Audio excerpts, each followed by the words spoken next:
and welcome to Fast and Factual. I'm Utsaf Parekh and I'll take you through the top 50 stories of the day. Let's begin. The governor of Russia's Belgorod region has issued a statement. He said that Ukrainian forces have shelled the border town of Shebekino using Soviet-era Grad rocket systems. One residential building has been set on fire. The governor said 8 people have been injured and local residents are being evacuated. The head of Russia's Wagner mercenary group says he will pull all his soldiers out of the city of Bakhmut by the 5th of June. Wagner troops will leave Bakhmut after handing the city to the Russian army. The city of Bakhmut in Ukraine has witnessed a long and bloody battle. Wagner's head added that his troops want to rest for about a month. Ukraine's President Volodymyr Zelensky is on a visit to the neighboring country of Moldova. While there, he reiterated that Ukraine is ready to be part of NATO. He said that Kyiv has been waiting for the bloc to be ready to admit his country. The European Union's 27 member states and other European countries are meeting for a summit in Moldova. Parts of a Russian missile fell next to a car on a busy road in Ukraine's capital, Kyiv. The missile was launched as a part of Russia's 16th attack on Kyiv in May. A dashcam recorded the entire incident. Russia has increased the frequency of air attacks on Ukraine. This comes at a time when Ukraine is preparing to launch a counter-offensive. US President Joe Biden has approved a new military aid package for Ukraine. It's worth $300 million. This includes additional drones and other weapons. The Biden administration also said it has given a warning to Ukraine. It says that US-made weapons should not be used to carry out attacks inside Russian territory. In response, the United States is going to continue to support Ukraine. South Korea has urged North Korea to halt its plans for a second satellite launch attempt. This comes after North Korean leader Kim Jong-un's sister, Kim Yoo-jong, promised another satellite launch. On Tuesday, Pyongyang launched an alleged spy satellite, but the mission failed. The United States and other countries have criticized the move. Iran's estimated stockpile of enriched uranium has increased to 23 times the set limit. This is according to the UN nuclear watchdog. The International Atomic Energy Agency has filed a report. The report is confidential, but it was accessed by media outlets. It reportedly mentions that Iran's total enriched uranium stockpile is estimated to be over 4,000 kilograms as of May 13th. The limit set in 2015 was about 200 kgs. Uganda's President Yoweri Museveni has defended the country's anti-LGBTQ+ law. He said that the law was needed to prevent LGBTQ+ community members from quote-unquote recruiting others. The draconian anti-LGBT law includes severe punishments like the death penalty. A number of countries, including the US, have criticized the law. The Biden administration has threatened to impose sanctions. Some concerning news is coming from Sudan's capital, Khartoum. At least 60 infants, toddlers, and older children have died over the past 6 weeks in an orphanage. At least 26 children died over the weekend. Most of the children died due to a lack of food and from fever. A volunteer at the orphanage has called the situation catastrophic. This comes as fighting between warring factions has led to a complete upheaval in Sudan. Meanwhile, the Sudanese armed forces have suspended ceasefire talks with the Rapid Support Forces paramilitary group. This comes despite the two sides earlier agreeing to extend the truce deal for 5 days. Clashes between the two sides continue in the Khartoum, North Kordofan and Darfur regions. India's External Affairs Minister S. Jaishankar is set to pay an official visit to South Africa and Namibia. Jaishankar will head to South Africa today to participate in the BRICS Foreign Ministers meeting in Cape Town. He will also hold a bilateral meeting with his South African counterpart, Naledi Pandor. After that, Jaishankar will head to Namibia. There, he will co-chair the inaugural session of a joint commission meeting. India and China held in-person talks on border issues in New Delhi on Wednesday. The two sides discussed proposals for disengagement in the remaining friction points in a quote-unquote frank and open manner. India's Ministry of External Affairs has said that the restoration of peace and tranquility will create conditions for the normalizing of bilateral ties. Another round of talks have been scheduled for later. Nepal's Prime Minister Pushpa Kamal Dahal or Prachanda held talks with Indian Prime Minister Narendra Modi in New Delhi. The two leaders focused on resolving border issues. The bilateral talks also focused on energy, connectivity and trade. Prachanda also extended an invitation to the Indian Prime Minister to visit Nepal. Prachanda is in India for a 4-day official trip. Authorities in the Canadian province of Nova Scotia are appealing for additional help to contain wildfires. They're asking Canada's central government for additional firefighters. Meanwhile, 14 fires continue to burn through Nova Scotia. At least 16,000 people have been forced to leave their homes.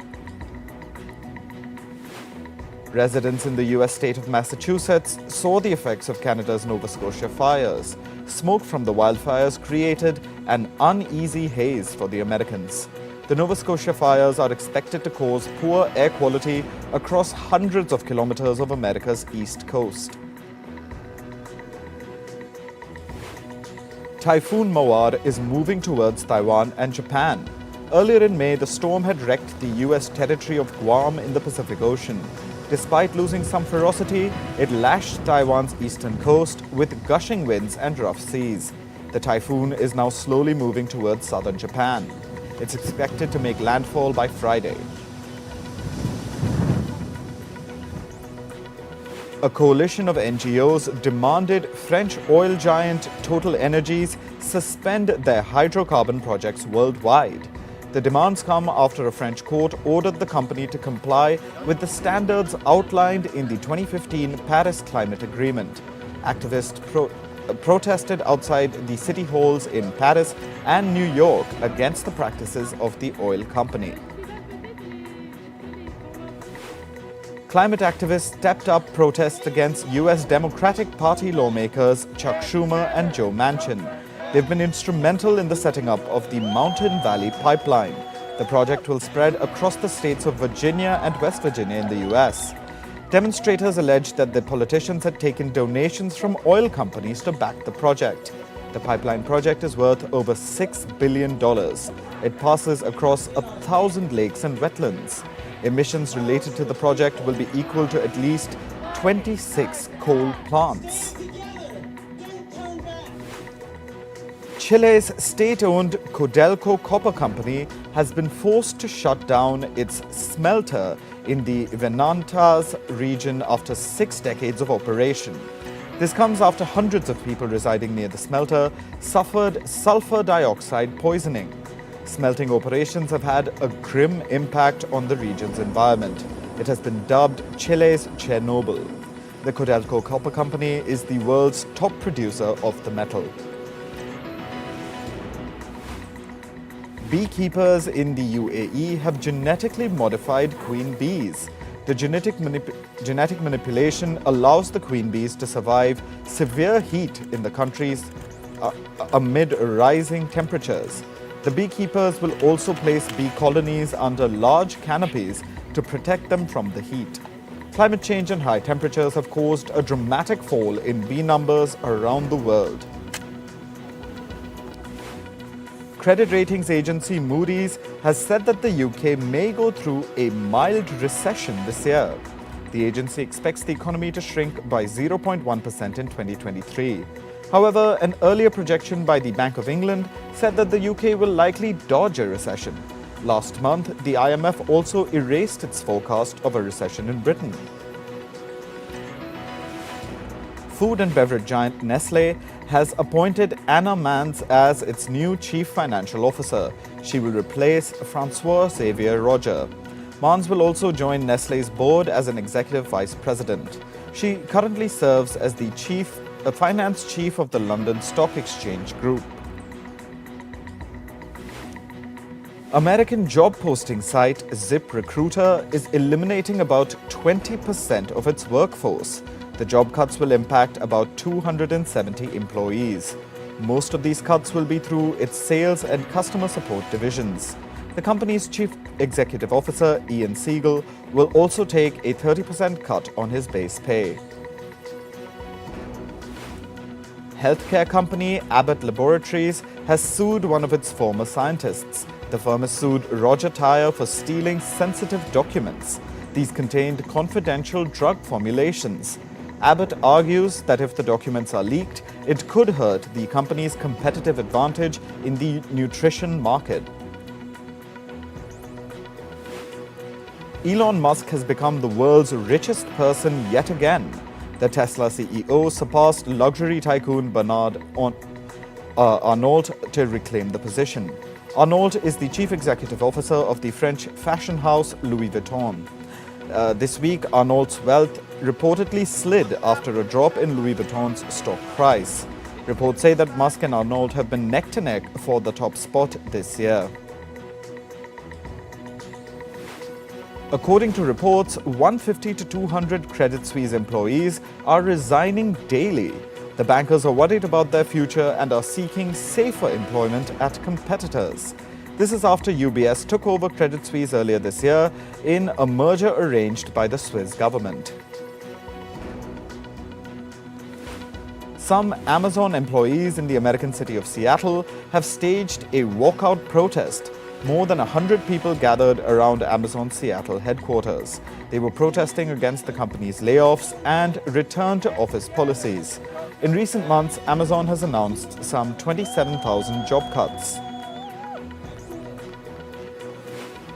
Amazon's Ring unit has agreed to pay nearly $6 million to settle spying charges. Amazon's Ring unit makes house accessories such as alarm security systems, indoor and outdoor cameras, and video doorbells. The US antitrust regulator accused Amazon's Ring doorbell camera of illegally spying on users. A former employee of the unit also allegedly spied on female customers for months through bedroom and bathroom cameras. Meta says it'll remove news content from its platforms in the US state of California. This comes over a legislation passed by the state government. The proposed act would require online platforms to pay a journalism usage fee. This means that companies have to pay news providers whose work appears on their platforms. A UK-based firm has developed a humanoid robot called Amica. Amica can have conversations almost as natural as human beings and can make facial expressions. Their HED contains dozens of actuators. These are responsible for Amica's facial expressions. Scientists have said they're aiming to make a full walking version of the robot. Moving to sports now, in cricket, Sri Lanka will host Afghanistan for a one-day international match on Friday. This will be the first game in a three-match series. Both teams have announced 16-member squads. The series will prepare both teams for the upcoming World Cup qualifiers, which begin on the 19th of June. In football, Sevilla beat AS Roma 4-1 on penalties to clinch their 7th Europa League title. The match was a heated affair and the referee had to dish out 14 yellow cards. The game went to penalties after a 1-1 draw. Sevilla punished Roma in the penalty shootout, with Gonzalo Montiel firing home the winning spot kick. Sevilla keeper Yassine Bounou was the hero of the match. He made 2 spectacular saves in the shootout. This was the first time that Roma manager Jose Mourinho suffered a loss at a European Cup final. Meanwhile, Sevilla and Roma fans also battled it out in the stadium premises. At least 9 football fans were arrested by the Hungarian police after fighting broke out. Roma supporters flung chairs, bottles and flares at Sevilla fans. Several people were injured in the clashes. The Hungarian police have opened a criminal investigation into the assault.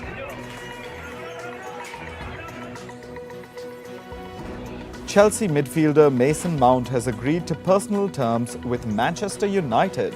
The Red Devils will now table their official bid. Mount looks to leave Chelsea after they finished 12th in the Premier League this season. This was their lowest ranking since 1994. Cristiano Ronaldo ended his first season at the Saudi Pro League with an injury. The star forward was absent from Al Nassr's final match. In Ronaldo's absence, his team beat Al Fateh 3-0, ending the season on a high note. Meanwhile, Ronaldo failed to win any titles this season. His team finished second in the Saudi League, 5 points behind winners Al Ittihad.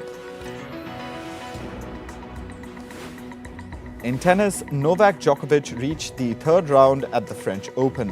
Djokovic beat his Hungarian opponent 7-6, 6-0, 6-3. He struggled to get his footing in the first round, but once he found his rhythm, Djokovic completely dominated the clay court. Top-seeded Carlos Alcaraz cruised into the third round at the French Open as well.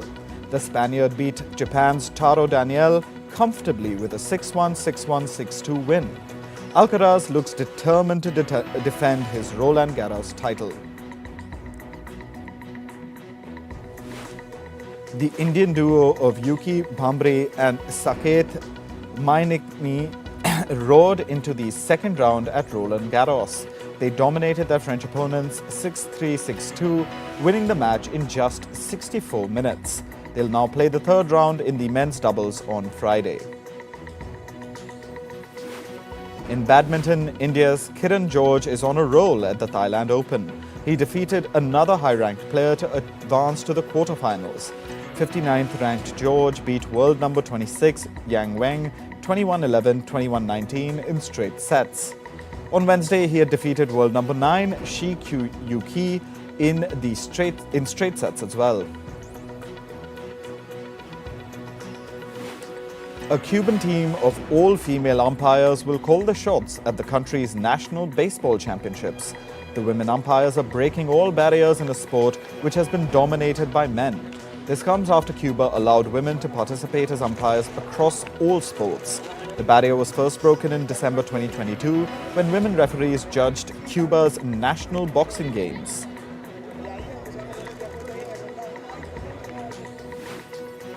In the world of entertainment, Israeli actor and model Gal Gadot has said that she suffers from imposter syndrome. Imposter syndrome is a condition which leaves people doubting their own capabilities. The 38-year-old Israeli actor has been part of some hit movies including Fast and Furious and Wonder Woman. Canadian actor Kim Cattrall's famous Sex and the City character Samantha is set to make a comeback. Reports say that the actor will make a brief cameo in Sex and the City spin-off called And Just Like That. Cattrall had previously refused to join the rest of the cast that includes Sarah Jessica Parker, Kristen Davis, and Cynthia Nixon. Reports also say that Cattrall's appearance will be limited to a phone call between the characters Carrie Bradshaw and Samantha. Actor Benedict Cumberbatch's former chef, who broke into his house in North London, has been arrested.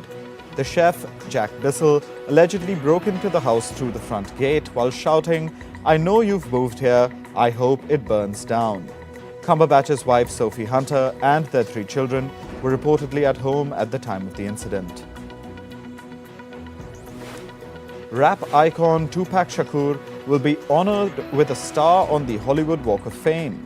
The late rapper's sister will accept the honor on his behalf on June 7th.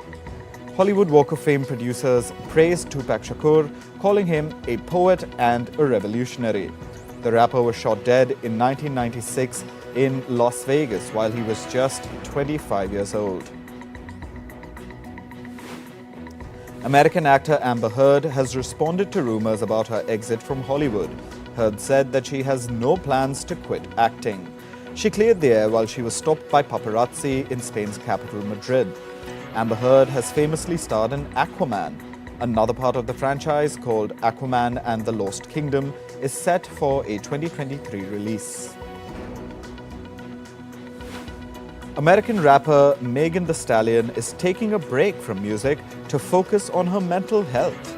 She said in an interview, and I quote, "The music and entertainment industry can be a grind. It's important to take time off and avoid burning out." She added that life is all about balance. The rapper is taking a break less than 1 year after her album Traumazine released. The Writers Guild of America, or WGA, and other Hollywood unions have called on studios to reach a fair contract with the Directors Guild of America. According to the unions, such a contract would benefit every worker in the industry. The WGA has been on strike for 30 days. A live-action adaptation of How to Train Your Dragon is set for a theatrical release in 2025. Filming is set to begin in Los Angeles this year.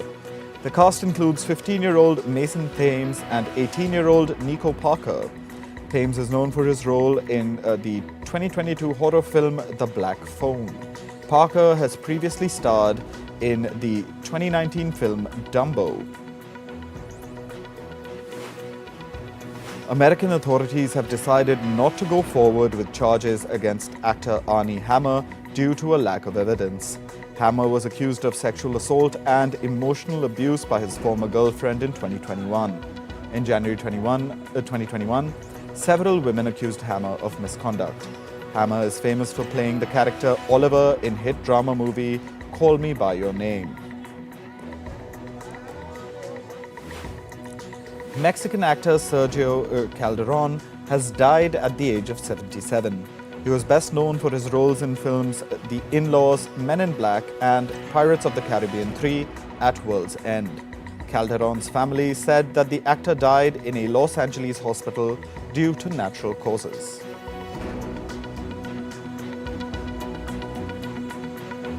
That's all for this episode of Fast and Factual. Thank you for watching. Stay tuned to Firstpost.